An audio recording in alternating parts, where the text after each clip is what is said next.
Welcome back to New Rockstars. I'm Whitney Van Laningham, and apparently Ghostface is the only person on this planet who can bring a knife to a gunfight and win. The trailer for Scream 6 just dropped, and we've got a lot to unpack here. I still have so many questions after seeing this trailer, like, could Stu Macher return? Will they kill off legacy cast member Courtney Cox this time? How did Kirby survive her attack? And most importantly, what's your favorite scary movie? Today, I'm taking you frame by frame through the new Scream 6 trailer to cover all the details you might have missed. I want to get this breakdown out to you guys as fast as possible, so if there's any missing Easter eggs that I've had to cut for time, let me know in the comments if you want to see a follow-up video. The trailer opens up with a drone shot of New York City from above, the first film in the franchise to take place in NYC. Sam and Tara run, breathless, into a bodega begging for help. In true New York fashion, this dude is pissed that they're cutting him in line. In the bottom right corner, behind the counter, there's a poster that reads, "Do not serve this man," with a grainy black and white photo of a man. Is it just me, or does it look like he's wearing classic serial killer glasses? It doesn't look like my prime suspect for Ghostface, Stu Macher, so it might just be the mystery second killer, or a random guy who has nothing to do with the movie at all. Ghostface busts through the door and takes out the cranky dude in line. It looks like this lady listened to Sydney's advice from the first movie, and instead of running away from the killer, she runs straight out the front door. Despite being warned that the bodega owner is armed via a sign directly over the owner's head, Ghostface is shot at. But of course, he dodges the bullets better than Keanu in The Matrix, and manages to stab that guy too. Sam and Tara have to crawl on their hands and knees over broken glass to escape, but Ghostface sees them just before the camera goes black. Next, Sam appears to be talking to a therapist, confessing that she couldn't escape her darkest secret, that her father was the first Ghostface, Billy Loomis. If you recall from Scream 5, Sam was experiencing hallucinations of her father and ultimately killed her Ghostface ex-boyfriend, saying, "Never f***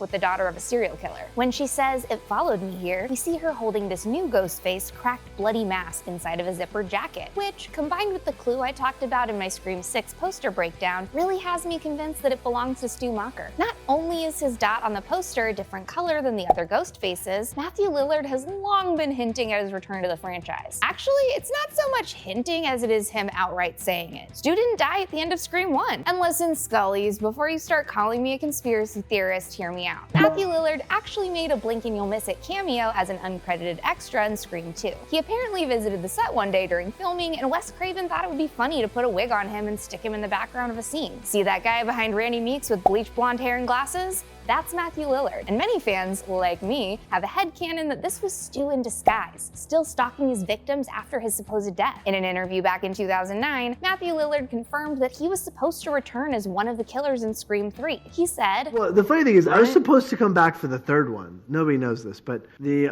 third one, they had written in me to be the killer in the third one." Now, how is that going to be justified? Because you were I killed only took at the a end of TV first. on the head. What? I took a TV on Is that the what it head. was? That's how I died. So the theoretically, idea was you could have been from jail. I was masterminding this kind of this attack against Sydney, Nev's character. That's straight from the violent, murdery horse's mouth. If he really was supposed to come back in Scream 3 at one point, that means that his character was technically still alive in Wes Craven's mind, too. After Lillard tweeted asking his followers if they really believed that Stu was dead, many fans believed that he'd return in Scream 5. But if you think about it, it makes even more sense that they're bringing him back now. Without Neve Campbell or David Arquette's Dewey Finn, you gotta have another major legacy comeback like Stu. You know what time it is?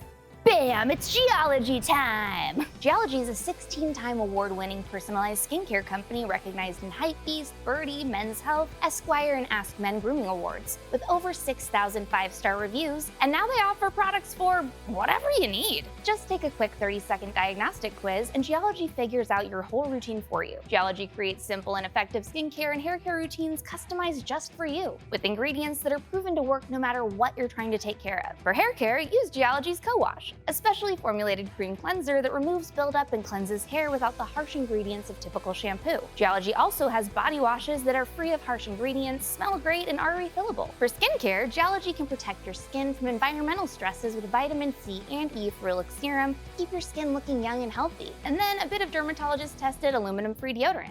Right now, for a limited time, Geology is hooking our viewers up with an absolutely bonkers offer. If you use code ROCKSTAR70, they'll give you an additional 70% off of their award-winning brightening skincare trial set. We did the math, and that's 5 products for just $15. On top of that, you can take an additional 30% bonus offer on one of their brand new skin, hair, and body products of your choice when you add it to your trial. To get started, just click the link in the description. Next, we see a glimpse of one of Ghostface's potential future victims, actor Liana Liberato's new character Carly. We also get a glimpse of Devin Nakota's new character Allison here with Mindy and Sam. Hayden Panettiere is the legacy character we're certain is making a comeback. After her survival from Ghostface's attack in Scream 4 was confirmed in Scream 5, it was clear that she'd be one of the final girls in Scream 6. Kirby's right. She, Gale, Sam, and Tara do share a very special kind of certain history. But the question is, which of these final girls or guys will survive? Could Kirby actually be the second Ghostface, or is Ghostface here to make sure that she dies this time? Then we see a Ghostface Banksy with his most famous catchphrase spray painted on the wall. If you've ever been to NYC, you know his artwork is like everywhere. Her VO tells us that this Ghostface isn't like the other Ghostfaces. Again, which makes me think that it could be Stu. Because he was the very first, he'd have an in-depth knowledge of every single Ghostface that came after him. Their kills, their motivations, their failures. If he's been biding his time waiting for the right moment to strike, he'd have quite the collection of research behind his attacks. Tara, Kirby, Mindy, Chad, Gale, and Dermot Mulroney's Williams enter a creepy-ass basement. Mindy's wearing a shirt that says Lavender Menace, a radical lesbian feminist society from New York in the 1970s. Chad's wearing a Blackman University sweatshirt, which, coupled with footage of what looks like a dorm room later on in the trailer, makes me think that this is the fictional college where he and his sister go. Gale realizes that they've walked into Ghostface's shrine, filled with memorabilia from all his past kills. This police uniform could belong to any number of victims from the Woodsboro Police Department.